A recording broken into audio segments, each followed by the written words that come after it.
శిరసును వేకువ వేటుకి నేలకు రాల్చిన దినకరుడు, జనగణ జంభణ జాగృతి దాల్చిన చాతకుడే అధినాయకుడు.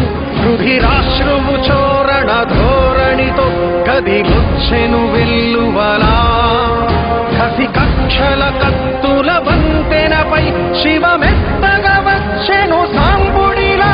అదిగో అదిగదిగో నడిచే పిడుగదిగో, అదిగో అదిగదిగో చెడుకే భయమదిగో.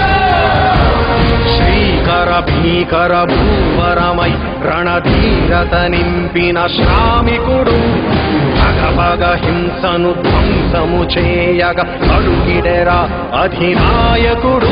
విషనాదుల కర్కశ ధోరణలో అణగారిన సీమలలో